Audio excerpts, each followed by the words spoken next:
Welcome to the Focus and Chill podcast, where we discuss unconventional productivity tactics designed for neurospicy people. I interview neurodivergent guests who've figured out secrets for getting a ton of amazing work done without burning out. I'm your host, Jeremy Nagel. I'm an ADHD software developer turned startup founder and PhD candidate. I built FocusBear to help with my own productivity and burnout challenges.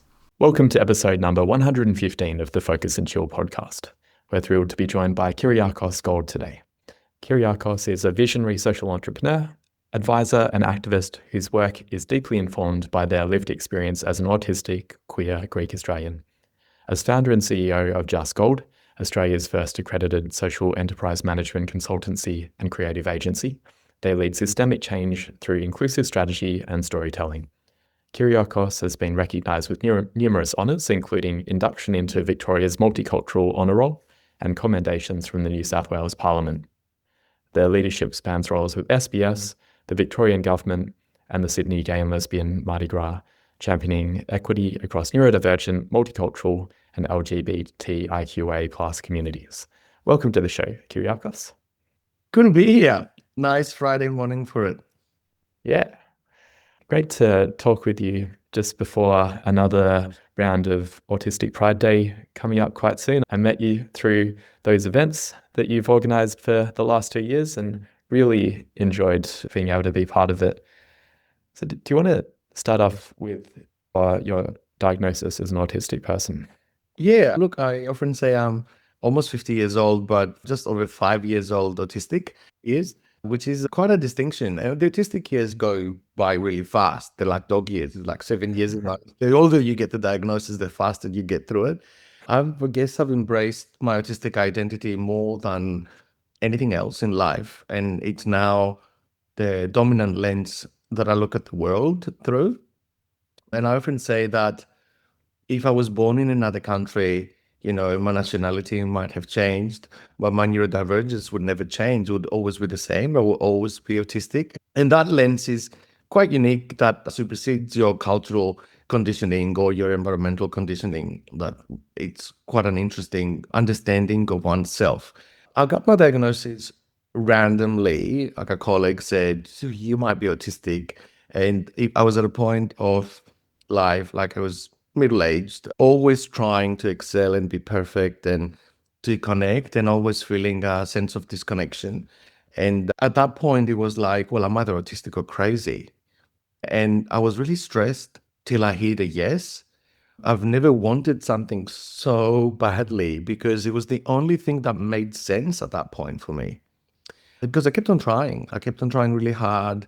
I kept on getting more degrees in my effort to find better language to connect with professionals in society. I mean, I became a lawyer out of spite. It's like, I think my phone is off, but my computer is receiving messages. So I'm just turning off the computer messages as well.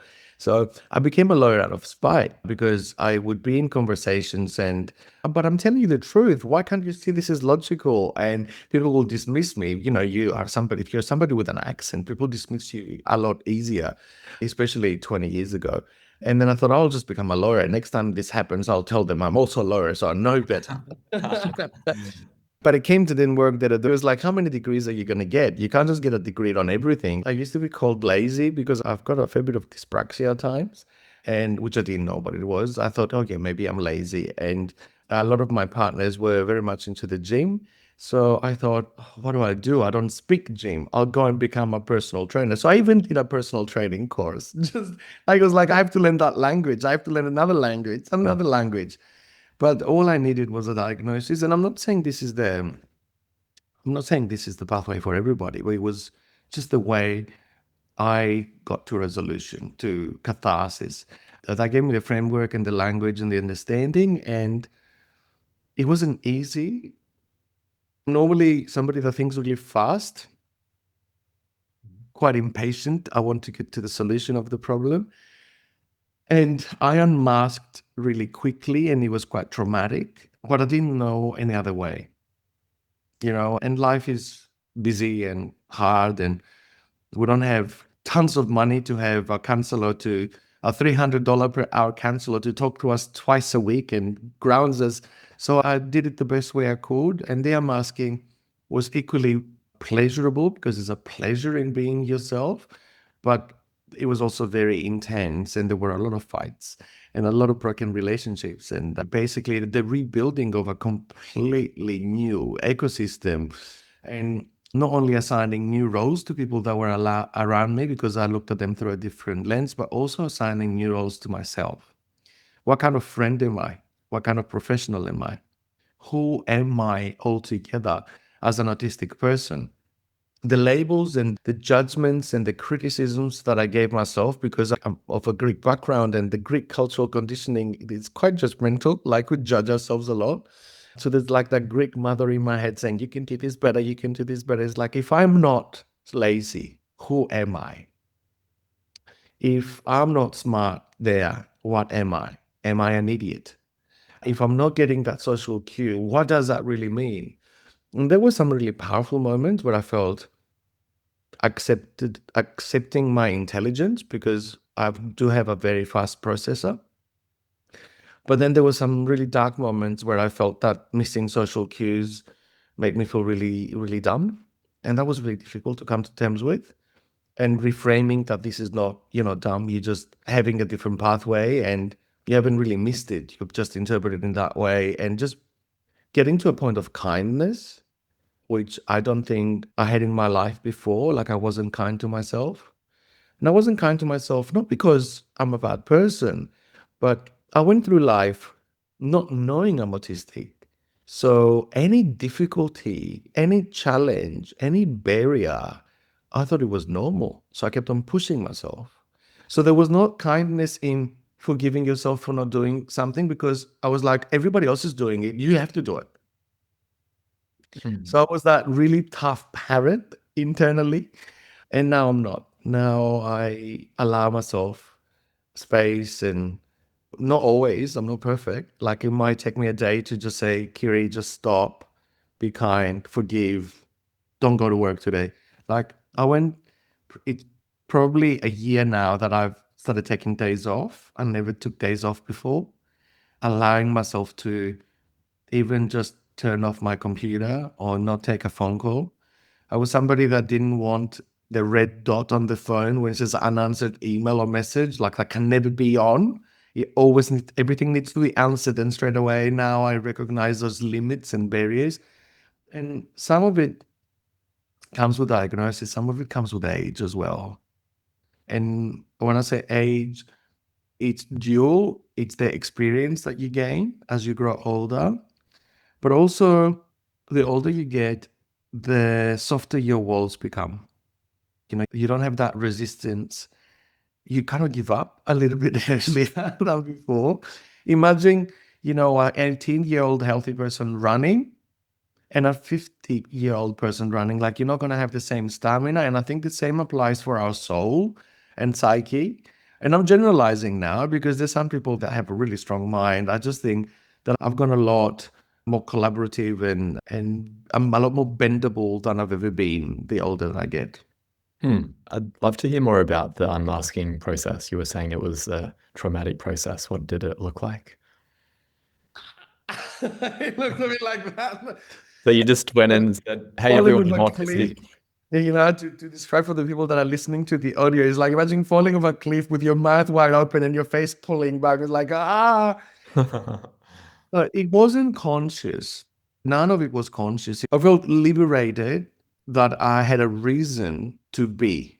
I didn't have to keep on pulling myself back.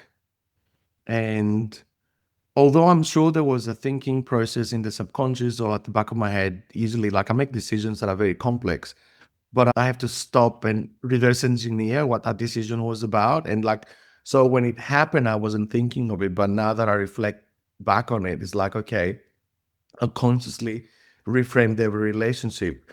I reframed the way I would express myself in meetings. I would gradually be more and more unapologetic in the way I would frame stuff.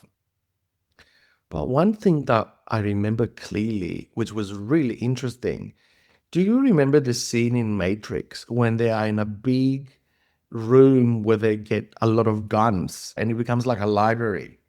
I visualized like a massive room with lots of folders and files. And they were all my memories. And I felt like I was forcing myself to go through all my memories and reassess them. And there were days that I would just sit there and go, oh, you called that guy an idiot. Then, but what you really meant was it. And like you did that. And my eyes would like literally roll back because it was so intense. And sometimes I would be able to ground myself and stop myself. But others, it was just so overwhelming. And I kept on trying to pull myself back and say, don't do that. This is really traumatic, but I just couldn't stop sometimes. So going back to school memories, and I remember there's a few times in my life, and one of the things that I wasn't able to do well at times was when I was bullied or when I was in uncomfortable situations, I had a bit of a delay. And although I had the perfect comeback, then I wouldn't be able to articulate it. And then 5 hours later, I said, why didn't I say this? There was sometimes that I would react and I remember this like it was yesterday. It was about 12 years old and somebody said something and I called them an idiot. And he was a friend of the son of a friendly family. And I still to this day feel the discomfort of calling that person an idiot for that reaction. And I was like, oh, I'm not going to be liked because I called him that and it was uncalled for. It was a bit intense. There were a few of those and it sounds irrational. It's like, why would you remember that silly memory? But it's visceral. I feel that. Mm. And it was those random moments that were the most difficult to process and to come to terms with. So my unmasking was deeply complex. So it wasn't just in a moment. It's like I'm having a coffee with a friend, I'm oversharing, and I'm realizing that I'm oversharing when normally I wouldn't realize that I'm oversharing. And I would own the oversharing and I would say, well, I'm oversharing now, but that's the way I want to do it. That's one part. But the other one is like going through every single memory and just reframing it. And at some point, I came to terms with it and I said, you don't need to do that. It's fine. It's fine where it is.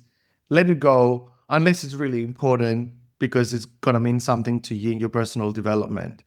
So I was really hungry. I was really hungry to understand myself. And I was really hungry to understand myself so I can forgive myself. I Mm. left a lot of guilt. I left home at 17. I tried to connect. I kept on moving to another city, doing another degree, trying to rebuild a new life every time, not realizing that you might be escaping the environment, but you're carrying all your trauma with you. And the autistic lens, and that's a deeply emotional thing for me. When I'm sharing it, I can just feel like the reaction around my ears and eyes and just feeling the emotion rolling through. One of my autistic traits is that I do feel my body really intensely. I can feel the blood running through my veins. I can feel my joints. I can feel the emotions coming through. And I completely forgot what I was going to say, which is like another thing with my ADHD brain. And the unmasking was just to just really take a moment and to forgive and get rid of that guilt and try not to have guilt and shame as part of my everyday living and decision making process. I can't say that I've done it 100%, but I'm much better than I ever used to be. And the core of my activities in and initiatives in the neurodiversity or neurodivergent space, not just locally, nationally, but internationally now with Autistic Pride Day, is about being unapologetically autistic. And unapologetic means to not have shame and to not have guilt and own your decisions. And of course, understanding that just because you're autistic, you don't have to be a prick. Like they're two different things. Finding Mm. that golden balance, if I can make a pun with my name, and it's not an easy one. Like we all learn every day. And I think one of the signs of maturity is being able to go back and say, look, at that point I was unapologetic, but at that point I was a complete prick and I apologize for it. Yeah. Uh-huh. Yeah, that's a hard balance. I'm guilty of being a bit too far on the prick scale at times.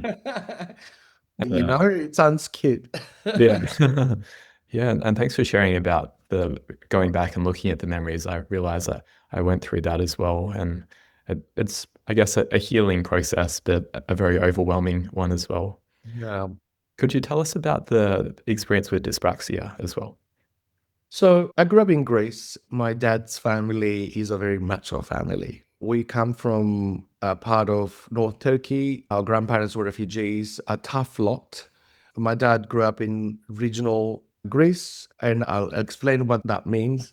And grew up in a farm, loves the garden, loves having his farms as well as his city job when he was working as a plumber. So we'll be always taken back to the farm on the weekends.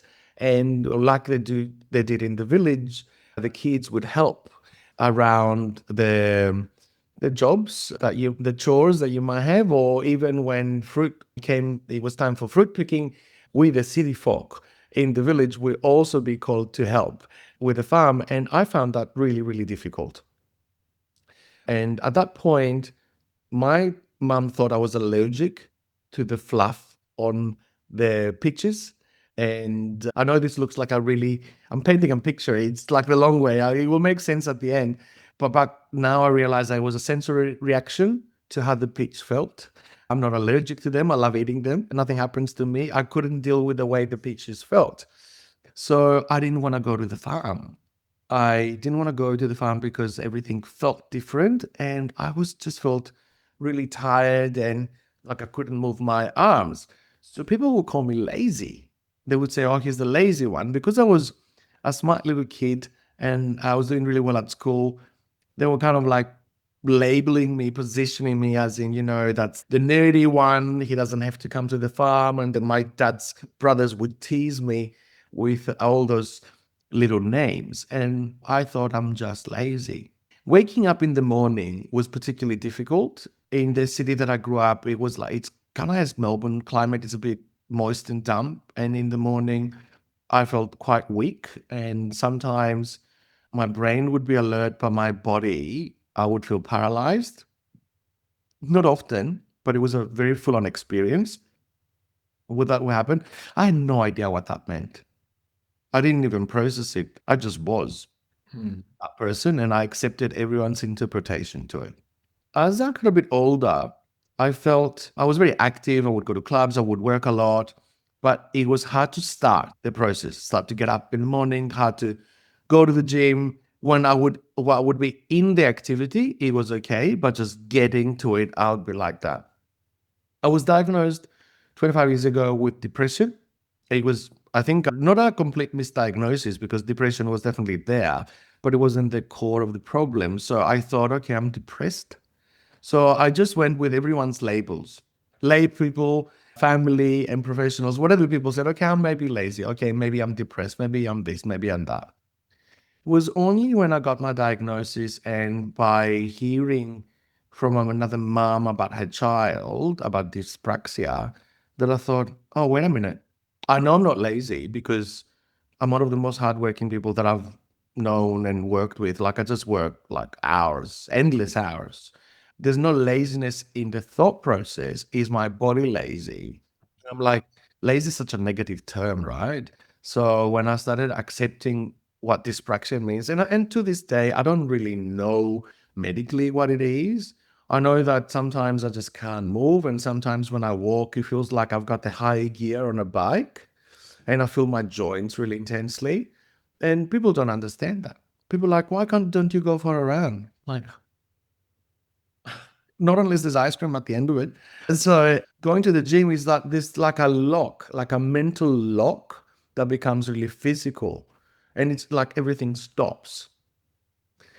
I don't know what it is. I mean, I think it's dyspraxia and it doesn't really matter what it is. It's like, how do I get out of it? So I've got like little strategies in getting myself out, but I've stopped beating myself in terms of, oh, I'm not going to the gym. I'm like one of not many gays that doesn't like the gym. And how will I go in my midlife crisis without having a good body? And now that I'm aging and all that stuff that comes with it. And everyone has different little quirks and different environmental factors, but I had to really accept it. And now it's kind of like it is what it is. I don't have an explanation for it. I'd love to know what's the switch that flicks. I have some strategies. For example, I really like doing handstands, Oh. right? So I make sure that there is a spot in the room that I can, like, that is completely clear that I can go and do a handstand. And sometimes it takes me a month to do the first one. and then I'll do one, and then I'll do another two, and then I'll just build up to it. So just setting myself up for success and being okay that I can't even do one today. I can do stand-up push-ups. I've got the strength, but I don't have the strength to go and position myself on the wall. Um, so it's really, really strange. There's things that like I cannot be in a stationary bike, but I can bike for kilometers if you put me on the street. But I know that I can't do that in Sydney because I'm so ADHD that the Sydney streets are not safe. But I can do it in Melbourne. So it's like knowing where your pathway to exercise is in terms of dyspraxia, if exercise is the goal, but also in terms of like work. Like today, for example, I'm taking this call from home because mornings are really difficult, and 10 o'clock start is sometimes a difficult one for me, like unless I'm doing it from home. I can work up from 8 o'clock in bed, I can, navigate through the house, but just being up and active and being in an office, it's normally like a 10:30 thing for me. I also know that my body clock works in particular ways in terms of the sun, like 9 o'clock is the time to start getting around. Although I wake up at 7, it takes me a very long time to get out of bed. So how do I make those 2 hours productive? I have my computer close to my bed. I do my emails from the phone, then I slowly move. So it's not a dead time for me, but in terms of my body coming with me to the desk, it's like, okay, if my body's not going to come with me, I'm just going to bring the desk to my bed. And that's okay for me. I'm not saying that this is the way to do it because having screens next to your bed is not ideal. But I run a business and the economy is terrible. So I need to be productive. So these are the strategies that I have implemented that work well for me. And I call it the Mickey Mouse way. Like, not what the doctor said or not what research says, but what works for me and what gets me by. And I do that as well with the way I use software and design and everything. Like I find a way that works for me. And then when I've got time or I'm on a holiday, I learn the proper way as well. And sometimes then I use a hybrid approach in what works for me and what research says. Some of the most beneficial stuff from the Autistic Pride Day conferences and symposia for me were like talking to people like Jeremy or Rebecca McCash and finding out what other strategies people are using or what research says, or like when Sharon Zivkovic, our fairy godmother, shares like all the theory about cognition, and it's like, okay, that's autistic cognition. That's our brain works in a different way. Okay, now that makes sense.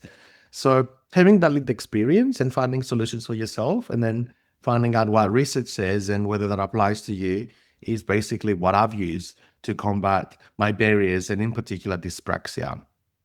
Other things that work really well for me is having like a clean bedroom, like a really clean area.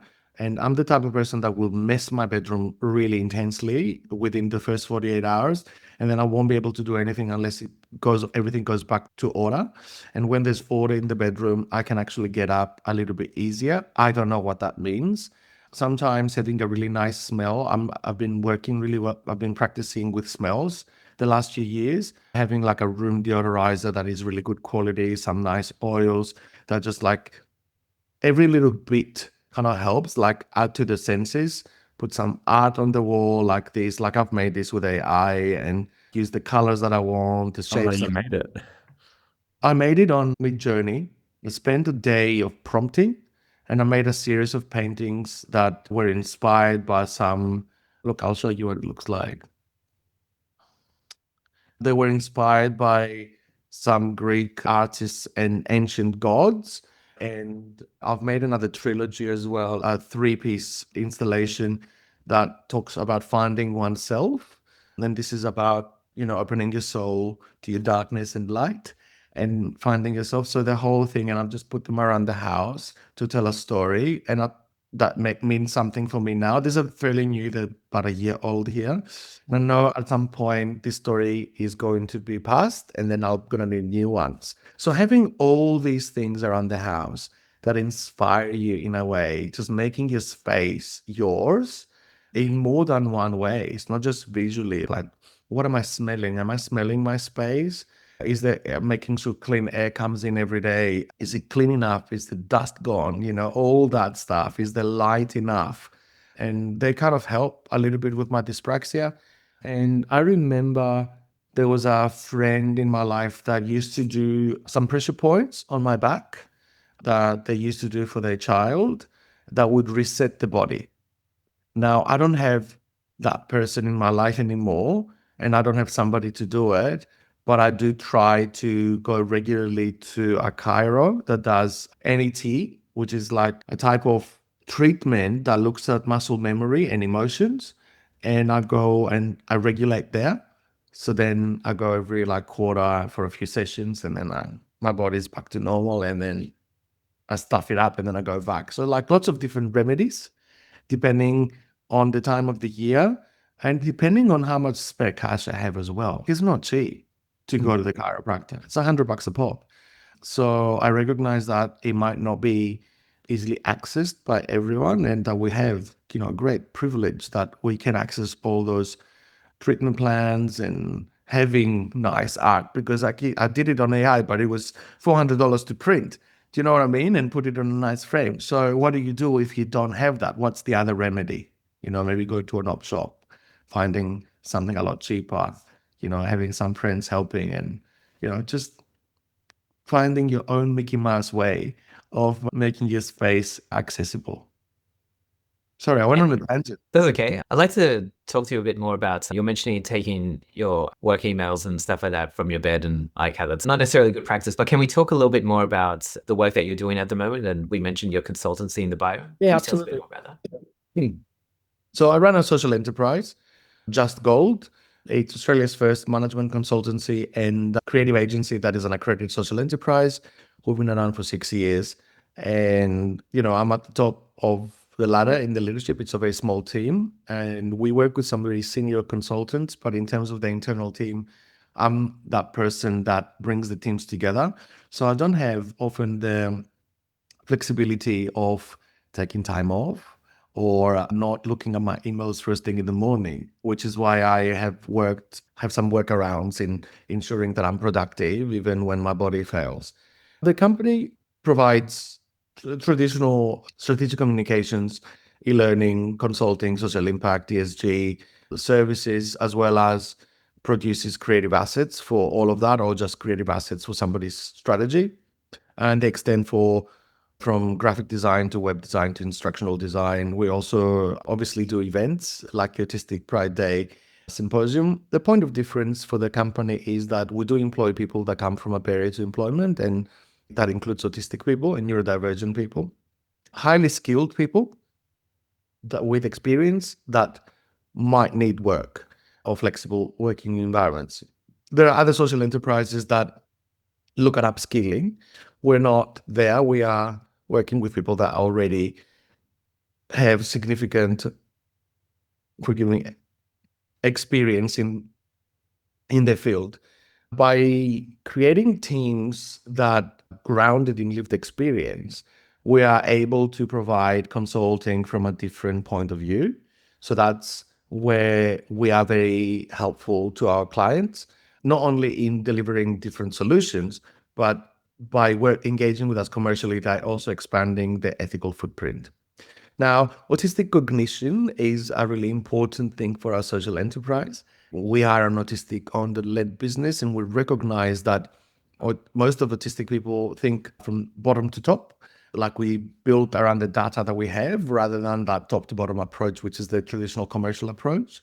While not all of our projects are built like that, because we've got mixed teams, that's another thing that we'll bring to the table.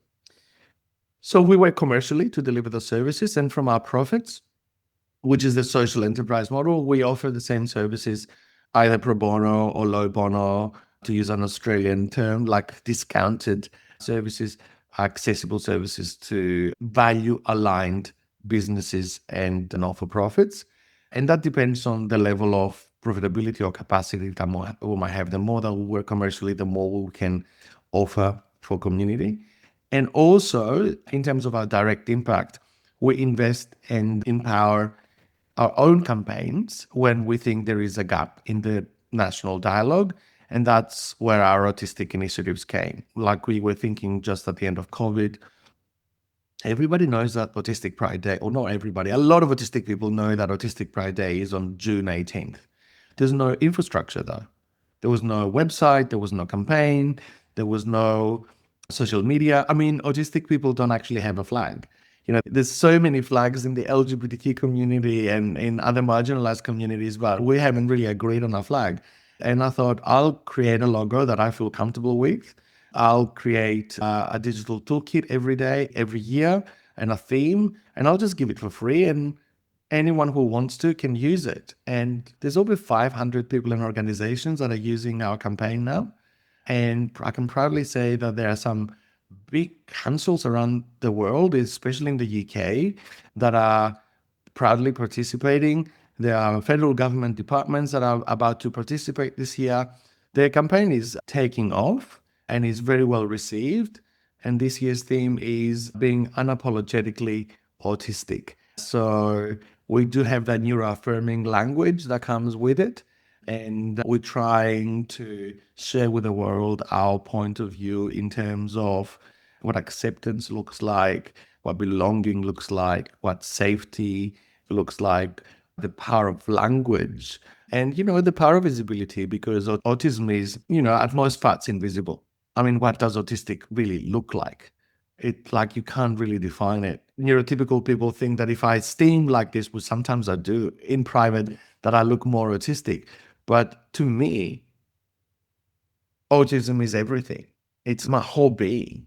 And it's really hard to communicate that to people. But the more participants we have in the campaign, the more faces that we have in the campaign, the more people understand the diversity that comes to our community. And, that's become the key initiative of my social enterprise, to come back to your original question.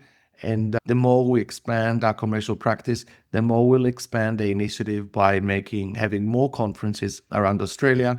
And hopefully over the next couple of years, we would branch out internationally too. This year, we've just had a conference in Sydney. We call the conference Think Autism Sydney. And it's all recorded, and it will be online for a digital live stream on June 18th, where we'll be celebrating Autistic Pride Day. That's pretty much where we are in terms of the enterprise. Yeah, fantastic. Well, we're going to take a quick break so people can go sign up for Think Autism Sydney. The Focus and Chill podcast is brought to you by Focus Bear, a focus enhancement app for ADHDers. Staying on top of tasks is easier than ever with Focus Bear's new To-Dos feature. Record a voice note describing what you need to do, and Focus Bear's AI will turn it into a structured set of subtasks and automatically prioritize it for you. You can also take a photo of a paper to-do list, and the AI will work its magic. I'd love for you to try it. You can jump onto focusbear.io or just Google Focus Bear and try it out. Let me know what you think. All right, we're back from the break. Had a look at the amazing program for Think Autism Sydney. Listeners, you should definitely check out the live stream if you can't make it in person. So keen to hear about, Kyriakos, you talked about your morning, keen to hear about your evening. How do you wind down at night to get to sleep? So this is quite an interesting discussion for me, because I could literally put my head down here and sleep. Like, I'm one of these people that just sleeps really easily. And quite often when I'm in a relationship, my partners get really upset because, like, you just sleep really well, you start snoring, and then I can't. I sleep, but I don't sleep. So while I seem to be sleeping, my brain doesn't switch off. And it's taken me about 50 years to realize that I probably have only slept a handful of days in my life. So the more intense my day is, the more intense my sleep is. And sometimes I will have a full working day in my sleep. I will go to the office, and like last night was a particularly difficult night. You might be able to see it in my eyes. I was arguing a court case, an industrial matter, in my sleep. And that means that when I wake up, I actually haven't slept at all. And it's quite troubling. The way I go around that is, and I have to go up a few steps back. I never used to drink coffee up to like a few years ago. And now I use the coffee to counteract my ADHD. So I've just become a little bit reliant on it. I won't have coffee every day. I have coffee 3 times a week. It will be a double espresso. It will be from a particular shop. that has a particular grind, a particular dosage. Now, the more coffee I have on like a day after, if I have 3 days of coffee, then my sleep will get actually worse. And I need to make sure that I have less stimulants in my diet so I can actually go to bed easier. The other thing is I might need to play music to take me to a different state of like a trance or hypnosis. I might just put it on to play for 2 hours. That actually has, I don't know how, but it just helps me sleep a little bit better. And sometimes what really works is changing temperature, like a really hot shower or a tea. The hot tea really helps me do that. But when you are in a meltdown, or like a meltdown that doesn't look like a meltdown because like you've had a really intense day and you're just working and you've taken your work to bed with you and all that stuff, it's really hard to put your strategies in place. So what happens to me when I'm deregulated, like I don't have the brain to say to myself, Kiri, you're deregulated. These 3 things will actually bring you back to like your factory settings. And that's, when you don't have a partner or you don't live with family, it's like, who's going to help you? How do you do that? I don't have the answer to that because I'm not perfect there. But I know that I'm better than I've ever used to be in recognizing, maybe not on day 1, but on day 2, the symptoms, and then starting to structure my day in a better way so I can have better sleep. The way I structure my day, it affects the way that I will sleep. And the kindness that I spoke about before is the kindness to just take a break, take a breather. Not everything has to happen today. And that will affect the way I sleep at night. There are times of great stress, and this is a very stressful period for me. And they happen not because something traumatic has happened. It's because you're just having a very stressful period. And I lose my sleep. So at the moment, I'm combating how to bring back meaningful sleep. If I lose that sleep, I'm like a cranky baby. I think everybody is like a cranky baby. And I become less productive. I become a little bit blunt, more blunt than normal, and affects productivity and affects relationships. So the first step for me is understanding that this happens to me, and then just making that conscious choice to just, okay, why am I having that stressful period? What do I need to do? Do I need to talk to a counselor? Do I need to change my diet? Do I need to like beat my dyspraxia? Like yesterday, I forced myself to have a really extended beauty regime in the morning. My normal morning routine is 2 minutes. Water, hairspray, out of the door. But, like spending that extra time in the morning in getting ready and making and feeling pretty, that just grounds you. And then your day becomes a little bit slower, which means that when you're going to go, it's like a domino, right? When you get to bed at night, that you actually are at the right moment to switch off, and you can switch off. And you're not in that never ending, you're not like a hamster on a wheel that just keeps on going and going and going. Every little bit matters. It's so wicked. What you're going to eat, what you're going to drink, when you're going to do it. For example, if I have coffee, the double espresso that I do, sometimes I forget to eat lunch.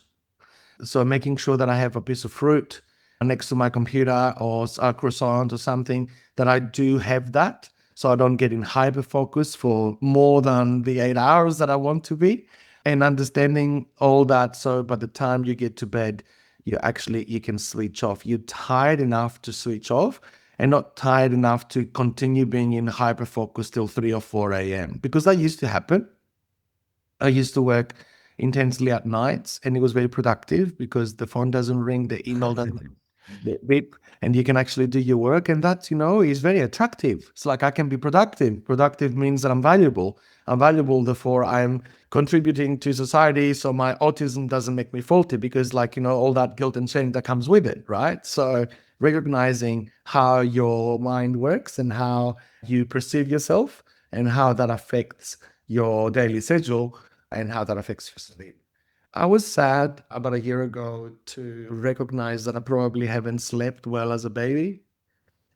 Coming to terms with the fact that you never really slept properly and what that means for you. And I'm really emotional sharing this because I'm thinking all those times that my mom struggled with me, that I struggled with my mom, that I struggled with the world because I didn't get proper sleep, and no one knew that it was as simple as that. And like my parents, they often say, oh, when you were a baby, you wouldn't sleep. So we actually had to give you Valium to put you on a regular, not every day, because you had missed your cycle, then you couldn't sleep at night, and it was just intense, and we didn't know what to do, and we went to the doctor. We gave you like some kind of baby Valium or something to put you back into a cycle. And thinking back, I'm like, gosh, they tried to do the best. They had no idea they had a neurodivergent child. It was the 70s in Greece, not university educated parents, and they still kind of navigated, and they've done well. I've done well. My mom used to massage us out of instinct, and that massage would put us to bed. So the pressure points, the instinct of a mother. So now I try to bring that with specialists, because my mom lives in Greece and she's very old. So having that massage at night, or having like a weighted blanket, or having the hot shower. I have also like a sleeping bag that is an infrared sauna, which is actually really calming. It heats up your body and detoxifies, or whatever you call it. And Wow, that's really cool. Better. Yeah. Yeah, I'd love to hear more about that. We'll have to invite you for part 2, because there's so much we want to go into. We'll wrap this one up just by asking you where the best place for people to connect with you online. Would it be LinkedIn or your website? So, I mean, if it's something personal, you want a quick advice, or you just want to connect, or mentorship, on LinkedIn, I'm easily found. Kyriakos Gold, KYRIAKOSGOLD. If you want to do business with us, our website is justgold.net. If you're autistic and you want to share the campaign, autisticprideday.org. Membership is free. Everything's free on the website. And of course, if you are running a business and you want to sponsor us, we'll take it gladly, and we'll amplify our impact globally. Plenty of ways to connect. If it's just a personal request that is really random, it might take me a little bit longer to respond to. If it's something a bit more urgent, we always have a team that responds and connects us meaningfully with people. But we always answer every message. I answer every message, and if I'm not available, my team does. Amazing. Thanks heaps, Kyriakos. We'll wrap the show with that.